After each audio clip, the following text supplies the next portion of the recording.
My name is Dina Collins, and I'm 29 years old. And I didn't know it yet, but last Thanksgiving would become the day my family quietly told me exactly what I'd always feared. I wasn't part of them. Not really. Not anymore. It began with a phone call. Casual, careless, cold. Dad called 3 days before Thanksgiving. His tone was light, almost cheerful, as if he was inviting me to a picnic instead of cutting me out of a holiday I'd helped pay for more times than I could count. "Hey, Dina," he said, "about Thanksgiving this year. I don't think we'll need you to come. We're keeping it small." His voice floated through the speaker like the weather forecast. I felt my breath hitch. "Oh," I managed. My throat felt tight, sandy. "Okay." "Yeah, just immediate family," he added, the words slicing deeper than he realized. "You understand." Immediate family. As if I wasn't that. As if I'd somehow become optional. He didn't even pause before adding, "But hey, don't forget the mortgage payment, right? $2,900 is due soon. We appreciate you helping us with that." My stomach twisted. The numbness rose first, as it always did. A cold fog wrapping around my ribs. "Of course," I whispered. We hung up, and then I just stared at my phone, feeling like someone had unplugged me from the world. Thanksgiving. Small family dinner. Except I wasn't family. Not really. I was a walking ATM, a financial safety net, a polite yes-maker they only remembered when something needed paying. They didn't even bother lying this time. No excuse about the house being full. No gentle lie about me being too busy. Nothing. Just, "We won't need you." I tried to shake it off. I told myself it didn't matter. I could spend the day with my boyfriend Aaron, maybe get dinner somewhere quiet. But it didn't stop the ache. That familiar, silent ache I'd lived with for years. Then came the photo. I was on break at work 3 days later, sipping coffee that tasted like cardboard, mindlessly scrolling through my phone, when I froze. A picture glowed on my screen like a slap across the face. My family's living room, the long, polished table, roasted turkey, mashed potatoes, cranberry sauce, wine glasses, candles, laughter. My mom throwing her head back, her wine glass lifted.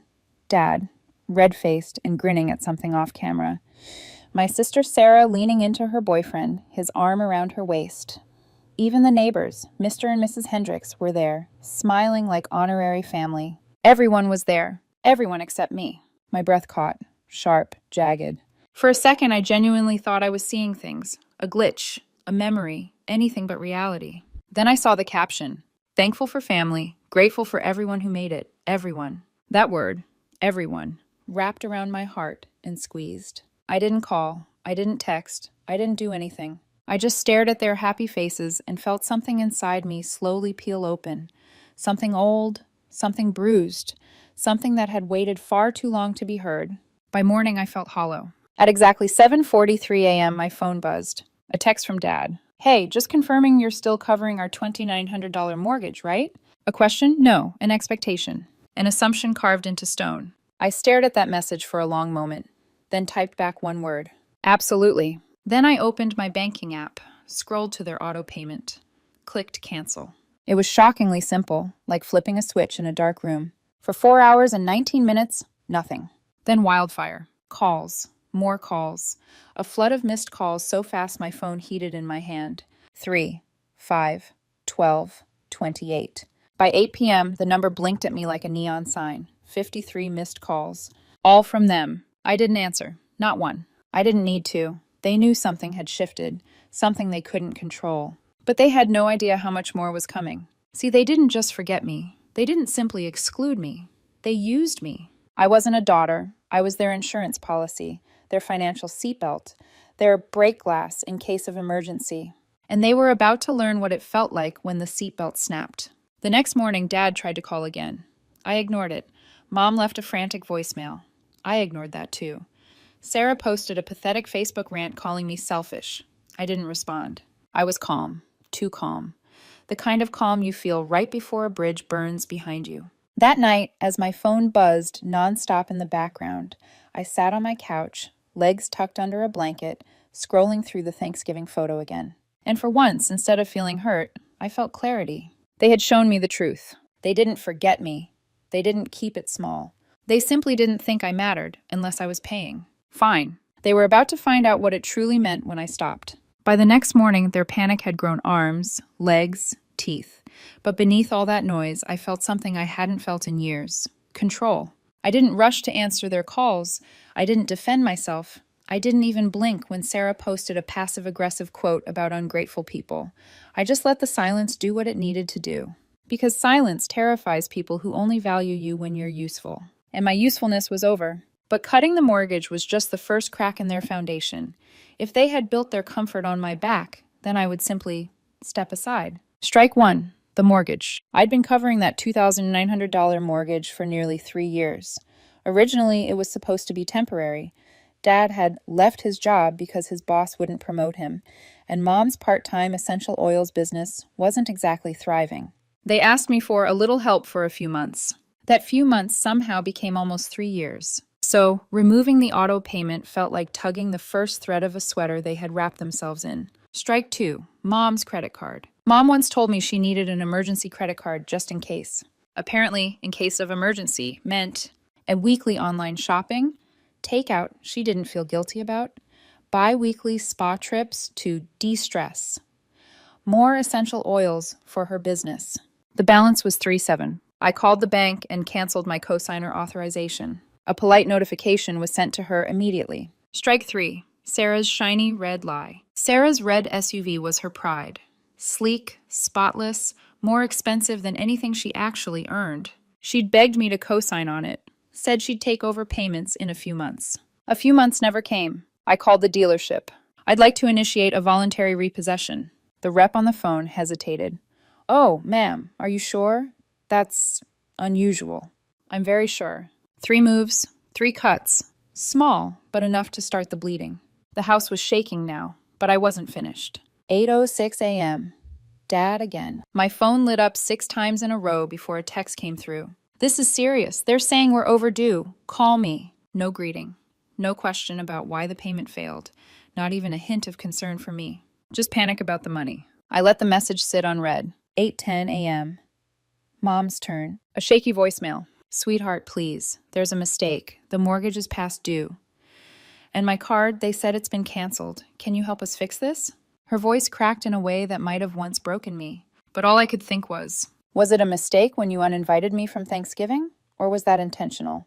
12:34 p.m. The group chat erupts. A new notification popped up.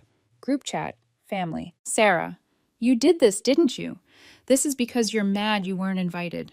Me. What exactly did I do? Sarah. Don't play dumb. My car payment. They're saying it's going to be repossessed. Me. Maybe you should try making a payment for once. Silence. Then a private message from Sarah. You're just trying to hurt us because you're upset. You were always jealous of me because Mom and Dad love me more. Go ahead. Ruin everything.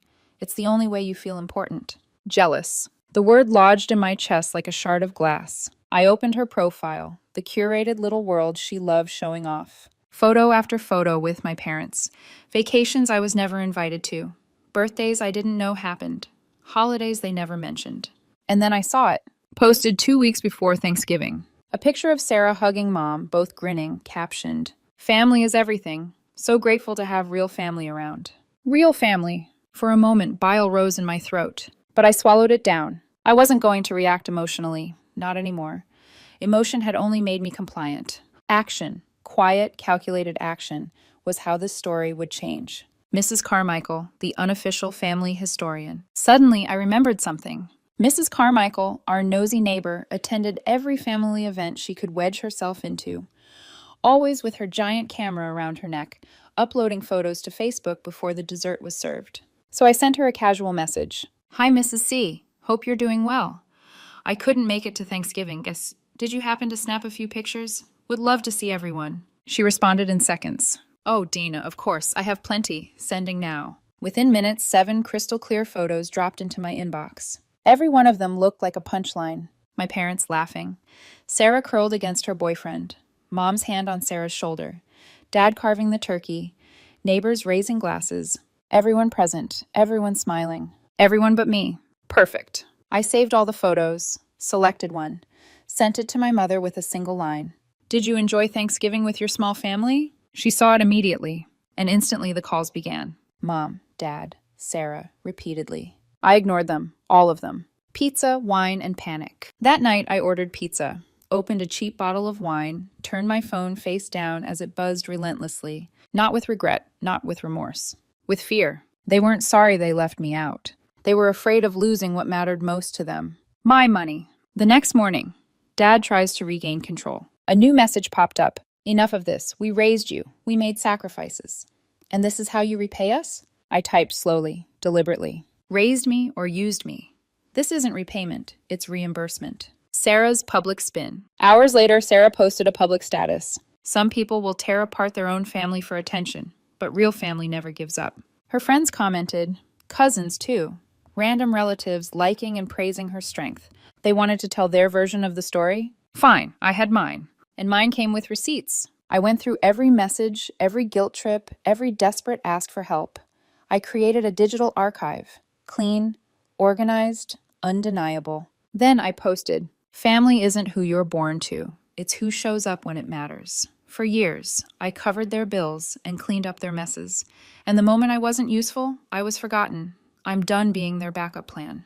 I attached one of Mrs. Carmichael's Thanksgiving photos, the one where everyone was laughing except me, because I wasn't there. Then I hit post. Reactions exploded instantly. Shock, support, judgment, curiosity. I didn't care, because the truth was finally out. By evening, the calls had gone from frantic to furious to begging. And then came the message that told me everything I needed to know about how this would end. From Mom, we're going to the neighbor's July 4th barbecue. Everyone wants to see you. It'll be nice. Let's show them how strong our family is. There it was, pretending, performing, image over truth, appearance over accountability. They still thought I'd show up and smile for them. They wanted a show. Fine, I'd give them one they would never forget. July 4th arrived heavy and humid, the kind of day where the sun feels too bright for its own good. I stood in front of my mirror, tying my hair up, watching my reflection with a strange sense of detachment. This wasn't a holiday. This was an execution, not of people, but of lies. My mom's text still sat at the top of my inbox, sugary and fabricated. Everyone wants to see you. Let's show them how strong our family is. Not, we're sorry, not, we want to talk, not, we hurt you. Just, be our prop again. Be our good, obedient daughter. Smile, perform, pretend. Not today. I slipped on a simple navy dress, grabbed my phone, and headed out. Aaron, my boyfriend, offered to come with me, but I didn't want him dragged into this. I kissed him on the cheek and said, I need to do this alone. He held my hand for a beat longer than usual and whispered, then make sure you walk away with your head high. The barbecue. The street was decked out in red, white, and blue.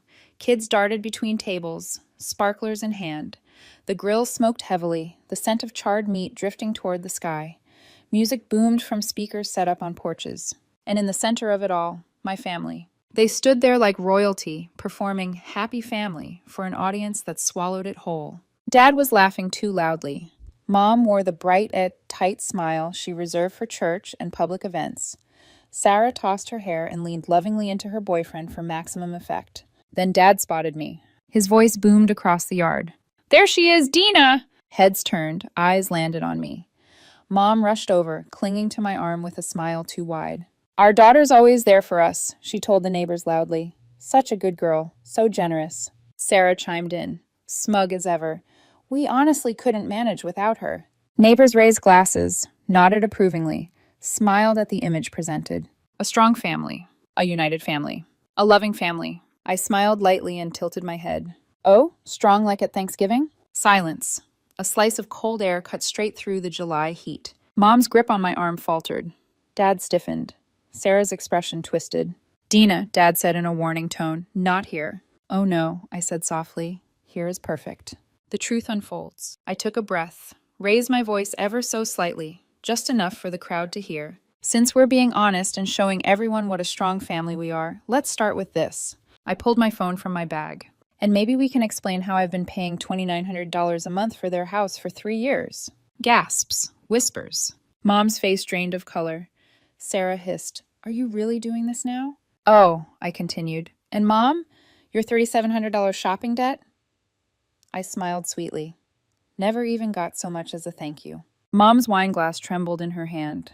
And Sarah? I turned to her slowly. Your shiny red SUV, the one you brag about online. Hope you took good pictures because the dealership is taking it back. Sarah's jaw dropped. You have lost your mind. No, I cut in. For the first time, I've found it. Then, in one motion, I tapped my screen and cast it to the neighbor's large backyard movie projector. The screen lights up. A giant photo appeared. Thanksgiving dinner. Everyone laughing around the beautifully set table. Everyone except me. Whispers rippled through the crowd. Then came the screenshots. And manipulative texts. Guilt trips. Requests for money. Promises never kept. Emotional leverage. Every lie laid bare. Scrolling, scrolling, scrolling. The projector glowed with their hypocrisy. Dad grabbed my arm. Dina, turn this off right now. I yanked my arm free. No, I said, my voice steady, clear. You used me. You excluded me. You lied to me. You drained me. And now you're embarrassed because people finally see the truth. Sarah lunged toward the projector remote. Too late. Half the neighborhood had already recorded everything. The whispers weren't whispers anymore. They were conclusions. Did they really leave her out? She paid 3 years of their mortgage? That's horrible. Why would they do that to their own daughter? My mother's face crumpled. Sarah stomped her foot, seething. Dad shook with restrained rage. But I was calm, still, complete. I'm done, I said. Not dramatic, not loud, just final. Then I turned and walked away while my family shouted behind me, pleading, crying, denying, spinning. I didn't look back once. The days after, I expected guilt, sadness, regret. Instead, I felt something unfamiliar and almost frightening. Freedom. For the first time in years, my phone didn't buzz with demands. And the consequences came swiftly, not for me, but for them. And mortgage unpaid, foreclosure warnings, credit card canceled, overdrafts, SUV repossessed, public humiliation, grocery bills unpaid, arguments spilling into voicemail, utilities cut, neighbors whispering, my viral post, spreading across social media. People related to my story. People defended me. People exposed them further. My parents lost their image. Their respectable family mask shattered. Meanwhile, I made 3 simple calls. Disputed 3 years of mortgage payments. $12,400 refunded. Disputed fraud on mom's credit card. $3,700 refunded. SUV auctioned after repossession. $4,200 returned. Altogether, over $30,000 recovered. All legally, all legitimately, all documented. While they spiraled, I healed. The rainy knock. One evening, the sky opened up and rain hammered against my windows. Around 10 p.m., 3 soft knocks echoed through my apartment hallway. I opened the door. Mom, Dad, Sarah. Soaked, small, eyes red, faces hollow. Dina, Dad whispered. Please, we're sorry. We lost everything. Sarah stepped forward. Can we talk? We need you. I stared at them through the rain, through the years, through the lies. You didn't care when you had me, I said softly. You only care now that you lost what you used. Then I closed the door. Slowly, quietly, firmly. They didn't knock again. One last encounter. Weeks later, I saw Dad at the grocery store. He looked older somehow, deflated, ashamed. He didn't make excuses, didn't beg. He simply said, I know we were wrong. I hope you find it in your heart to forgive us someday. I met his eyes. I don't know if forgiveness is the right word, I said, but I do know this. I'm not your victim anymore. He nodded, tears pricking his eyes. I walked away. Peace. Now, when I wake up in my quiet, sunlit apartment, there's no guilt, no buzzing phone, no obligations I never chose. Just peace and freedom, and the sound of my own life, finally uncluttered. Independence, I've learned, is priceless.